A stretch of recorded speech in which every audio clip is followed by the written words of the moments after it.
If you've ever found yourself questioning, is it OCD or is this an eating disorder? You are not alone. The struggle of untangling eating disorders versus OCD can feel confusing and overwhelming, especially when your thoughts and behaviors overlap. In today's episode, I am joined by Giulia Suro to bring clarity, exploring the differences and surprising similarities and what all that means for you. Whether you're trying to understand your own experience or you're looking for practical steps towards recovery, this conversation is designed to help you find answers and hope. So let's dive in and make sense of what you're going through. Welcome, Giulia.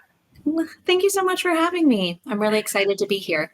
Yes, I'm so thrilled. Actually, it's so wonderful that you had reached out to me because this is actually a question we get a lot, Cool. and one that I'd like to cover a little more here in the future. So, you and I are today, well, actually, Theo is here too, as he always is for the podcast these days. We're really wanting to understand the differences between eating disorders versus OCD. Why is that so important for the diagnosis and treatment of people? Well, I think getting at sort of the underpinnings, particularly the obsessions, and what's driving them can be really helpful in informing an effective treatment plan. So there's lots of ways that food can get tangled up in obsessive thinking and compulsions and rigidity and rules and all the things we're going to talk about. But if we're engaging in a compulsion with food, whether it's counting or tracking or restricting certain food groups because we have fear of losing control of our bodies or fear of gaining weight, the treatment could look really different than if we have fear of eating meat that we haven't seen prepared because we believe it will offend God or our parents will get sick or something like that. So we really want to be that curious observer and understand what is sort of driving some of the obsessive thoughts and the compulsions that are coming into play to regulate the distress around them. Amazing. So, for somebody who's presenting with some of these behaviors, how might we differentiate the difference between whether it's specifically OCD, what would that look like compared to an eating disorder? And then I will actually, after you explain it, I'll actually share a personal experience that I had as well. Oh, cool. Okay. So this, I might speak out of like every side of my mouth in this part, because I think diagnostic criteria can be helpful if it's serving to get us to the treatment that we need. And also, I think these diagnostic criteria can be incredibly unhelpful. We know there's a lot of overlap. And as much as 40% of people who have an eating disorder also have co-occurring OCD. For OCD, it's like 20% have an eating disorder. So there's a lot at play. And most people who have an eating disorder have another co-occurring diagnosis, whether it's OCD or PTSD or an anxiety disorder. So there's a lot going on. So I actually really like to take what's called a transdiagnostic approach and not focus so much on like, oh, that's an obsessive thought that belongs in the OCD pile. That's a compulsive behavior that belongs in the eating disorder pile. And really just like look at your brain, the way your mind is working, what's helpful, what's unhelpful, what behaviors are working for you, what's not, what do we want to change. This is very much informed by acceptance and commitment therapy, which I've spoken to you about before. However, I think one thing that really distinguishes eating disorders from OCD in terms of the cognitions is the thoughts that come up in the context of an eating disorder tend to be ego-syntonic, meaning they are consistent with our currently held views or values, good or bad. So in our society, restricting our diet to lose weight or trying to change our body is something that is socially acceptable. And so having thoughts that I am good if I do that matches, or it can, right? With OCD, the thoughts are often intrusive. They're ego-dystonic, meaning we don't want to be there. We don't want them to be there. They're not consistent with our values and our sense of self. They can be scary and frightening. Absolutely. Absolutely. And I will share, as someone who suffered with an eating disorder, it was very in line with my values. Like I believed it to be true that in those days that it would be bad if I gained weight, and that, I would do anything. I would do a lot of what seemed like just regular daily compulsions, but I was doing them because I was terrified of my body changing. Yeah, absolutely. I think that's an really important point. Having a fixation on food or preoccupation with food or weight loss is pretty much normalized in our society, and also tracking food, engaging in ritualistic food behaviors, they might not be described that way, is also like sort of normalized. So it's tough to parse out, right? When all of the messages that we're receiving from our society is telling us this is the right thing to do, look better, feel better. We could spend a lot of time talking about orthorexia, as well as obsessive compulsive personality disorder, which tends to be more ego-syntonic. It's the thoughts aren't as frightening or intrusive. It's more around rigidity and perfectionism, which can get totally played out with clean eating, healthy eating, pure eating, things like that. Right. So interestingly for the listeners, is I totally put Giulia on the spot today because we were going to talk about food related obsessions. And then I totally was like, we're changing it. Can we change it? So thank you for being so flexible with me. No, it's important. There's a lot to talk about. Yeah, but just briefly, like a food related obsession, you'd mentioned like contamination. Like what would be some other ways that food related, what are some ways it would look? What are some of the behaviors people do when they have OCD around food?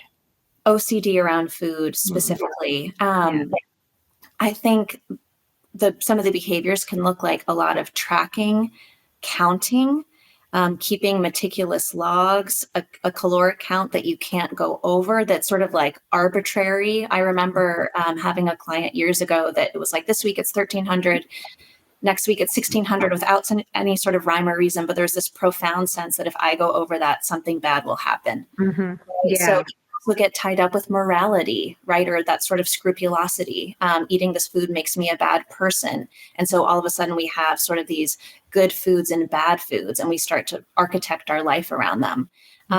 Disgust. I also years ago had a client who had a lot of contamination obsessions. And so working with raw meat, eating meat that wasn't prepared in a very specific way or cooked in a very specific way became really problematic and distressing. And that started to generalize to other types of food. Absolutely. Absolutely. And to add to that, I've had examples of clients where it was just around symmetry, right? Like that food needed to be symmetrical, or it couldn't touch each other for contamination reasons, or they had to have the right thought when they swallowed a food. So they would be pushing the food around, and parents would immediately take them to an eating disorder specialist thinking that that's what was going on. But this person is having this whole inner turmoil of having the right thought and so forth. Yes, that just right. So I thank you for bringing that up. The way the food is presented, what it's touching on the plate, the number of times we have to cut it up or chew, right? Yeah. Like the number of bites we take. These can all be enormously distressing behaviors that get tied up with the food. Yeah. Yeah. And I think that going back to the first thing, I think that's why it's so important that we do pass apart what is what, because the treatments are different, right? Let's use that as a segue. So how does therapy for OCD differ from therapy with an eating disorder? Great. Well, the good news is there's a lot of commonalities, right? So exposure is going to be a part of it. We know that exposure response prevention remains the frontline treatment for OCD. And I think that whether it's an official version or not is really important when we're working towards eating disorder recovery. We cannot get around eating, right? And the path towards eating disorder recovery is having a more intuitive, trusting relationship with food, which means eating again and again and again, and practicing sort of letting go the fears, the control, the rigidity that takes place. With an eating disorder, I think because there's so many parts at play, and there might be other co-occurring diagnoses, it can also be really important to take a more holistic approach in addition to the exposure work. So doing family-based work, potentially trauma-focused work, a lot of relapse prevention. Again, I'm a big proponent of ACT. Cognitive behavioral therapy also remains a gold standard. Yeah. Yeah. For me, the first part of eating disorder treatment was slowing down, particularly because it was a belief. I think I had sort of been sort of trained as societally to believe that I needed to be thin and that it was better to be thin and all these other very distorted beliefs. The first part was actually just being able to identify like that wasn't true, that wasn't a fact is probably the best thing. Like that society had maybe pushed that onto me and there were newer other ways of thinking, which kind of blew my mind. I think that's brilliant, right? And that can be tough to get to. It might sound sort of it makes sense to the people listening, but for someone with an eating disorder, that is a huge leap. Yeah. I really believe recovering from an eating disorder in our society requires this massive leap of faith, because we're asking you to challenge so much messaging that we're just spoon fed from every Yeah. angle around what our body should look like, our worth based on our bodies, what a regular eater looks like, what a lunch should look like, a dinner, et cetera, when we eat dessert, when we don't, how we express our emotions in relation to food, all that stuff. Yeah. So that's not a small thing. Yeah, for sure. And just to sort of back you too, is there was a huge component of exposure therapy in my treatment, but it was never called that. Never once did we call it ERP. Right. It was more, we would call them experiments. Cool. Or it would be more, are you willing to? It's like, are you willing to try this? Are you willing to try that? And that was pretty terrifying, especially because you still held those beliefs, even though you were beginning to challenge them. Yeah, absolutely. It's why I think for anyone out there who's struggling with an eating disorder or thinks they might be and is in therapy, or working with a dietitian, asking about doing food exposures in session, or again, that's a very technical term, but just eating with someone else in a controlled, safe setting, it can be a really, really good opportunity to practice some of the fear foods that might be on your list, or using things, spreading some peanut butter without a measuring spoon, right? Like whatever those challenges are around control or rigidity, having sort of a safe place to do that. For sure, for sure. So we've talked a little about the differences between the presentation of food-related OCD compared to an eating disorder. And of course, there are different types of eating disorders too, which we won't have enough time to go into completely. But what are the signs that someone might be dealing with both? Or how would somebody identify that they are dealing with both? What would that look like? Sure. So what we know is that of the different eating disorder diagnoses that exist, which are problematic, but it's what we have, OCD tends to be most common with the diagnoses that have a restriction component. That could be anorexia nervosa restricting type or binge purge type, as well as ARFID. And restriction can also be present with binge eating and bulimia, of course. But we know it's when there's that sort of rigidity, control, fixation, rule-based thinking and behaviors around food, that could be a red flag that there might be a co-occurring presence of OCD. Right. Yeah. I think that's where it's really interesting too, because some of my patients with OCD and an eating disorder, so when they have both, have used, I'm just curious to hear your thoughts on this, have used restriction as almost a form of punishing themselves.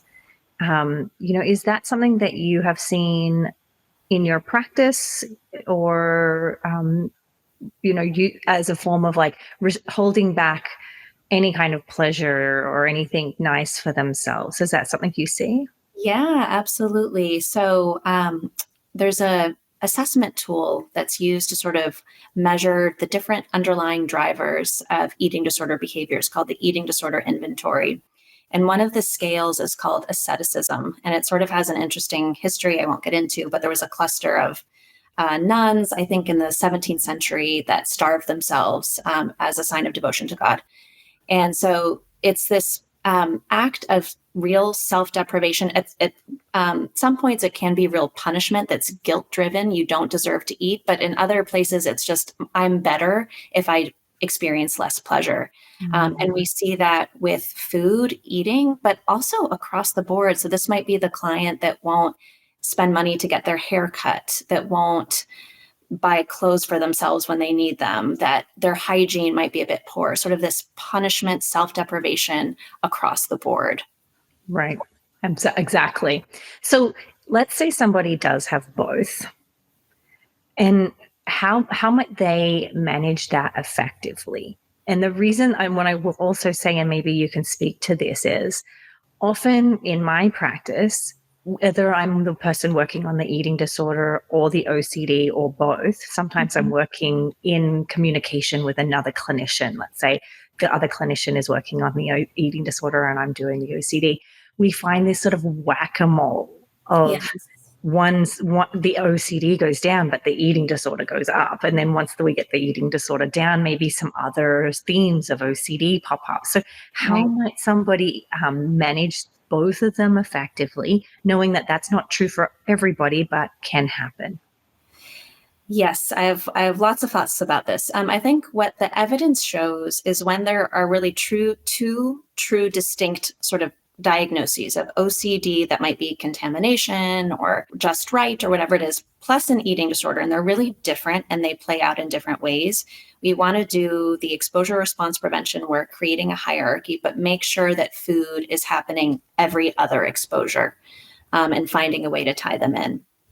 However, I'm going to make a plug for acceptance and commitment therapy here, right? And this is why I really love this modality in the context of eating disorders, which can often feel like a game of whack-a-mole, whether it's OCD or substance use or self-injurious behaviors, right? We oftentimes, when we sort of get the eating disorder under control, and by that, I mean when the behaviors have remitted, right? Distress goes up because we've taken away a means of self-regulation. And so we see other things then start to pop up. ACT really focuses on those underlying processes. So a really amazing ACT skill. ACT is made up of 6 components. They are called the ACT hexaflex. One of them is called cognitive diffusion. And it's a skill that can be applied to any sort of type of thinking that is unhelpful. And rather than trying to challenge our thoughts, this is where it differs a bit from cognitive behavioral therapy, even though it's definitely in the same family. Rather than trying to identify distortions and challenge them and replace our thoughts with more balanced thinking, we are using mindfulness and acceptance to notice the thoughts for what they are. Intrusions, or that's an eating disorder based thought, or that's a diet culture thought, right? And see them with some objectivity and some space, and then use that space to direct our attention into the present and engage in behaviors that are more helpful. And there's lots of different diffusion exercises that are really easy to put into play. I'd be happy to share more, or we can talk about that another time. Sure. Yeah. Can you go back to how you were saying the exposure practice with eating in between? Can you elaborate a little more on what that would look like? Sure. So let's say someone has anorexia nervosa and contamination phobia. And also, I'll caveat that they are medically stable and are in a place to be doing food exposures, which if you're in therapy for either an eating disorder or OCD, you want to make sure you're medically stable before doing any sort of food exposure work. We might have someone, I actually remember doing this a long time ago, eat a meal in McDonald's, right? And we would practice doing it without washing our hands first. And sort of sit with the uncertainty of what might come up around that. And we're also challenging a fear of food. And then the next exposure might be going into that McDonald's bathroom and like drinking water from out of the sink. Nothing related to food, but we're sort of tackling more of the contamination. The next exposure, we might bring in food and do that in a different way, eating in a different public setting. or touching the ground and the dirt and then eating with our hands, something like that. So we don't want to lose sight of the food. We don't want to collude with any avoidance around the food piece. We want to keep integrating that thread through the exposure work to make sure the clients are gaining momentum and working their way through the hierarchy. Right. But that is so hard for those people, like So hard. because you're at it, it's like a double whammy. Like you're hitting two major fears at the same time. Does that, we work either, in a gradual exposure way, or let's say we might take away gradual exposure and do more of an inhibitory learning approach. What would you say to someone who, I'm hearing my clients in my sessions just saying like, oh my gosh, the idea of doing both makes it go from like easy to like a 10 out of 10. Do you have any? Yes. Yeah, totally. Yes. And by the way, like I would not ask someone to go to McDonald's on day one. Okay. Yes, it's true. And we do, I personally, and I think the evidence supports this, like I really believe in a gentle approach to exposures. You want it to feel like a win. You want to have that like high five at the end, right? Yeah. And I have said to my clients in the past, like we are co-pilots here. Like I'm going to be a bit more, I'm going to sound a bit more assertive, but this is your work. We are in it together. However, the role of exposures is to build up that self-efficacy, right? Like to show that you can do it. You've got this, you can do it. And so we want to push. And I think that's a challenge for therapists too, right? To make sure we're not sort of holding back or colluding with the client's fears that this might be too much for them. So I always believe in sort of like understanding the comfort zone and let's find 1 inch outside of it. Yeah, for sure. For sure. Yeah. I mean, and so the last piece here is, when we're discussing the contrast between OCD and an eating disorder is often, and I'll be careful with my words here because I want this to, we have to be clear in the words we use with OCD. Often people have an ego-dystonic obsession and that they're not certain, but often their fears are like, they'll say like, I know it's ridiculous. Like, I know it's crazy that whatever their obsession is. But with eating disorders, often the rebuttal they get when it comes to exposure is the exposure probably will cause them to gain weight over time. Mm-hmm. We want them to restore themselves back to a healthy weight that they can maintain and that nourishes them. How might you approach exposure for someone with a co-occurring eating disorder who knows the exposure or is pretty sure the exposure will cause their biggest fear to come true? Yeah, that's great. That's I think really important to talk about. This is where when sort of preparing to do exposure work, I really believe in, I sort of call this like peeling the onion around core fears, right? So if I eat dessert every day for a week, I'll gain weight. What would be so bad about that? What's the worst thing about that? Is it the loss of control? Is it feeling shame? Is it changes in your body that you don't think you can tolerate? Is it being in a body that was a place of trauma for you in the past, right? Let's get a little bit deeper to what would be the worst possible thing about gaining weight. And now we want to walk you through the process of seeing this worst fear. I believe you could tolerate it. It might not be preferable, and I understand it's challenging. I always want to validate that with clients who need to gain weight as part of their eating disorder treatment. It is not it's not easy to gain weight in our society, right? Like that's not a process that's considered positive. No. It's hard to see our body change, right? When we don't want it to. And you deserve to take the time you need to be gentle with yourself and self-compassionate. That's why we don't want to flood you with really, really tough exposures, but we do want to show you that you can take it. And I think the process of weight restoration is a giant exposure. For sure. However, I do want to say most people who seek treatment for an eating disorder exist in a body that is not underweight, and they may even be in a larger body per CDC standards, which are problematic, but are what we have. So this applies to anyone who sees their body change as part of recovery. Yeah.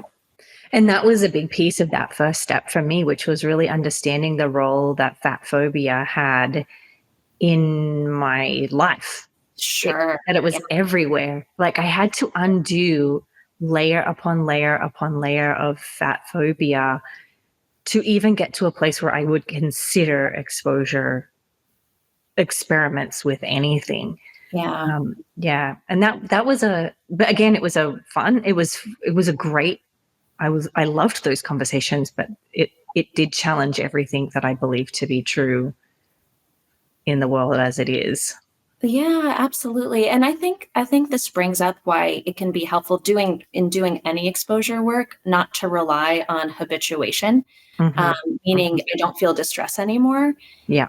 This may just be super hard and really distressing, and it might be the best thing for you and get you towards health and a Mm-hmm. full life and everything you want. And this may feel bad for a while, and it may continue to be challenging. Yeah. There's no way around that. And can we observe those thoughts from a bit of a distance and see them for what they are? Can we feel the feelings? And then this is where ACT really brings in the values work, which I find is so helpful when we're talking about eating disorder recovery. Like, what is meaningful to you? What will get you through this really, really tough experience? Yeah. And that is so beautiful. That is a treatment that can beautifully be used with both conditions, because I know for myself, the exposures started the day that I wanted to get better more than I wanted to stay in this situation. Like I had to get clear on, this isn't working. Like I'd prefer to be in a different body than to sit and suffer in this messy circle that I'm stuck in. Yeah, totally. Yeah, it's so true. I think that shift from in the treatment process, from sort of like fake it till you make it to identifying like, okay, there's something for me that I really want this for now, Yeah. is such an important shift to make, and is Yeah. what's really going to see the process through. Yeah. Yeah. So just for the clinicians, what challenges do clinicians usually face when diagnosing or differentiating between OCD and eating disorders? I think there's a few. One, it's hard, right? I think when there's an eating disorder at play, I'm curious your thoughts about this, because I come from a primarily eating disorder background. I think when there's an eating disorder at play, there's sort of this fear of like, I need to get the eating disorder under control, and sort of putting that first. And other diagnoses, whether it's OCD or PTSD, sort of get like lost in the shuffle, even though they're really the logs on the fire that are Yeah. keeping the eating disorder alive. Mm-hmm. So I think giving yourself the time to do a really thorough assessment of history, thoughts, behaviors, doing for clinicians a Y box. I think it's great to do with everybody with an eating disorder, because the prevalence rates are so high. That's a OCD measure, just sort of get a sense of, are there any other obsessions or compulsions? And then I think really looking at, again, the functionality of the behaviors as they relate to the obsessions that they're trying to regulate or appease. What is the biggest fear about what might happen if you don't engage in this behavior or mental act? Is it that you will gain weight or lose control of your body, or is it something that might be sort of outside of the domain of an eating disorder? And if it is, then that really opens up the world of different exposures that you can do. And you can sort of give your clients you can sort of, as we talked about, sort of thread in and out of food exposures and OCD exposures. Yeah. Yeah. And I would love everything you said. The only thing I would add is just the logistics of treatment. Like the biggest challenge I've had is there's just not enough time in 50 minutes to address and have the person be feeling seen and heard for all that they're suffering with in a 50-minute slot, which has been why at our center, we have either increased frequency of sessions, so maybe 2 sessions a week, or had another clinician come on the team and sort of separate the work while we're both working together. We're creating a collaborative team to sort of, because again, like just based on the time, there's so much to get done in 50 minutes. So that would be another sort of thing that I think a challenge that we get. And it's hard because, you know, what is reasonable. That's very expensive. That takes Sure. a lot of people's time. They require people who have skills in both areas. And so if that's not possible, we may even just have them have a dietitian on the side where someone's doing their check-in, someone's checking their vitals to make sure medically they're a good fit for outpatient instead of requiring more intensive treatment. Yeah, I think that makes a lot of sense. With eating disorders in particular, I think working as part of a team is so helpful so that ideally the therapist doesn't have to hold a ton of like the food police stuff, right? Like, what did you eat this week? How many times did you purge, right? Like, I really love it if I don't have to sort of monitor in that way. And I don't want to like put that all on the dietitian, but if we can sort of like share the responsibilities a bit, I think that can be really helpful.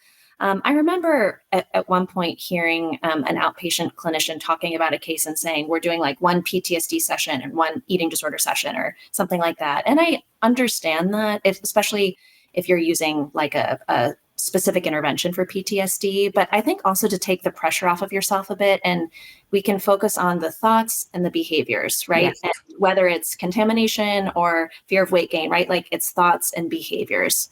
For sure. I think I think that when you address it all at once, the big pro of that is it does reduce the whack-a-mole like playing out of it, because there's one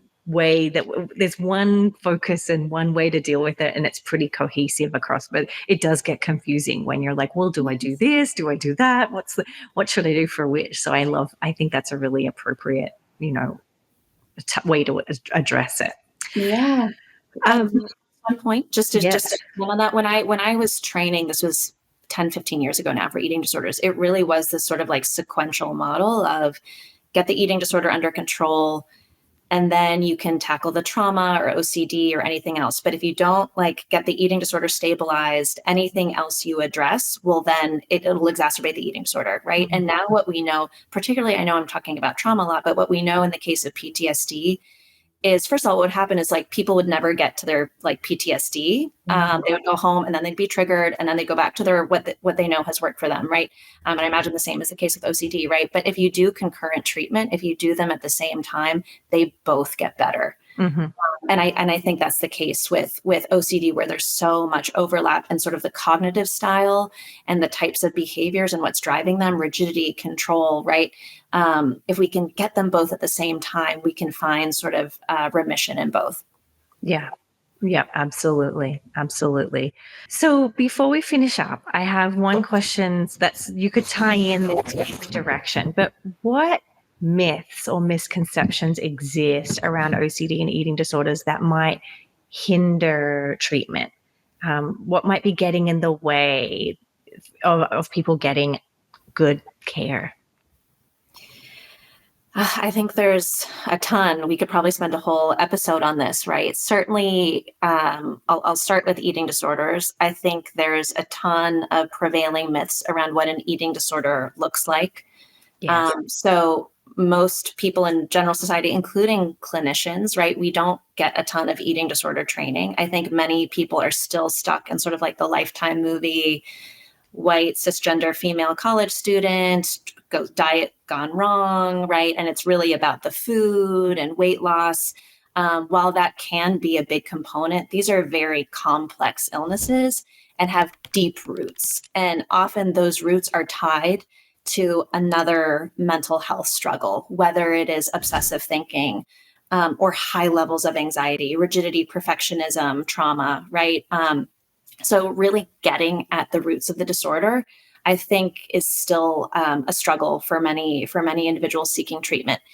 Two, just based, as I said, on body size, like most people in their sort of mind's eye think of someone who's underweight when they imagine an eating disorder. And we know that's like less than 6% of people who struggle with these illnesses. And someone is much more likely to binge and be in a normal or larger body, again, based on CDC standards, as opposed to someone who is underweight. So there's a lot of people who are struggling with an eating disorder. It's estimated to be about 10% of the baseline population, but only 27% of those who are struggling are going to get the treatment they need.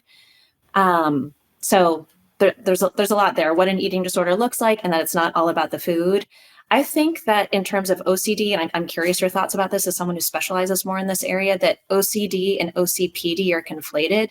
So people think of OCD and they think it's like, it's perfectionism, it's helpful, like you're a control freak. And like, these are very, very distressing experiences. They're can be torturous. And so not sort of seeing how painful and distressing and destabilizing these cognitions can be, I still think is a real challenge or a barrier for people getting the care that they need.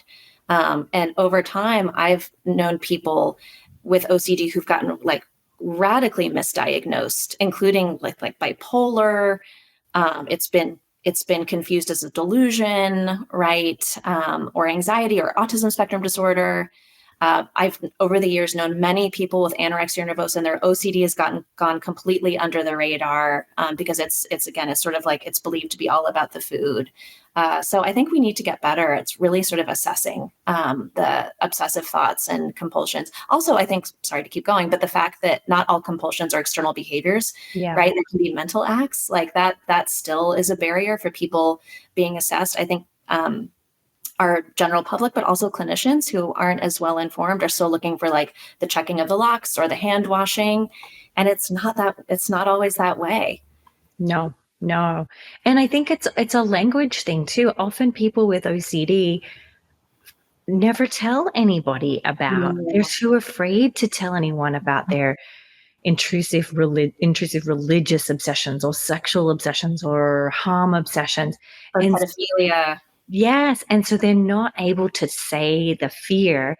And before they know it, they're being put in an eating disorder clinic with no one who's been treated for OCD. So many people we hear from in my practice have come from an eating disorder clinic, and then they're there for a few weeks, and then the clinic is saying something's not here. And I think that's the importance of that assessment.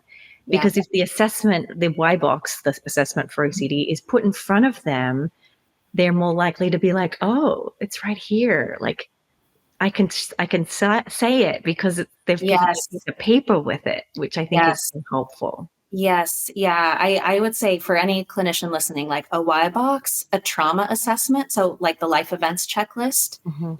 And then also asking, what is your relationship with your body and what is your relationship with food? And just give them an opening, because similarly, people with eating disorders won't share. They think it's normal. They think it's typical, right? Like they're not doing things that are that different than the people they see around them. Yeah. And that's true too, I think, is a lot of my clients with anorexia don't actually know what a healthy sized meal looks like. Right. So for them, eating maybe half of what I would eat now, to them, they actually have come to believe that that's too much, quote unquote, too much food. And so it's a lot of education around like the actually amount of food that you need to consume to keep your organs going and so forth. And that's a full education that they weren't expecting to get. Yes, totally. The other thing we didn't talk about is interoceptive exposures. So really exposing yourself to the physical experience of different levels of fullness and noticing what comes up. And hunger too, right? Like for one person, feeling hungry might be a sign of success, right? Like that means I haven't eaten, I'm doing the right thing. For someone else, it might feel out of control. It might mean if I eat, I'm going to binge because I'm too out of control right now. Fullness can bring up disgust. They are all sort of tied to different things. For sure. Yeah. Oh, okay. So I said the last question, but I'm just going to keep adding to them as we go. But the main thing I sort of want us to finish here in, if someone has, of course, eating disorder or an OCD, but even if they have a coexisting condition where they've got both, what is your experience? Can people recover from having these coexisting conditions? What are their outcomes looking like? Yes, I want to say yes, full recovery is possible, and you should not settle until you achieve full recovery. You deserve it, and it's attainable. So don't cut yourself short, right? And what I mean by that, particularly in terms of an eating disorder, is sort of getting to a place where you can sustain a healthy weight, or you can sort of get by, but you are still tortured by food obsessions, rules, rigidity, tracking, right? No, not acceptable, right? Keep going. Tell your therapist or find a new therapist, right? Like bug them, nag them. It is absolutely possible to have a place of ease in your mind, in your relationship with food and your body. And that doesn't mean that these thoughts don't come up, but they have much less power. They can be fleeting. You can see them for what they are. They're not distressing or bothersome. For sure. Yeah, I agree. I 100% agree. And I think that people need that hope, because I think as soon as you do have that coexisting, you kind of feel like you're doomed. You know what I mean? Like, how am I ever going to navigate getting out of this mess that I feel like I'm in? But it is absolutely possible. Yes. Yeah. Keep up the exposures. I mean, I really think doing ERP makes you a superhero, like to be able to see. And I think it's important to celebrate and look back with pride, right, of what you've come through, to see the distress you've held, the challenges you've moved through that you wouldn't have imagined you could have done when you started, right? And to keep it up and to go back to the model if you find yourself sort of noticing an increase in symptoms. For sure. Yeah. Thank you so much. Can you tell us where people can hear about you, your practice, any social media that you have? Yeah. So my name is Giulia Suro. I have a website that's giuliasuro.com. And my name is spelled with a G, Giulia. And you can also find me on Instagram at Giulia Suro, PhD. Amazing. Amazing. And I will also in the show notes have a link to previous episodes that you've been on here with us. Awesome. And I'm really grateful. Again, my goal is to be speaking a little more about this because I think it's more prevalent than we think, as you've said. And so I'm so grateful for your time and knowledge here today. Thank you for having me. This was a great conversation.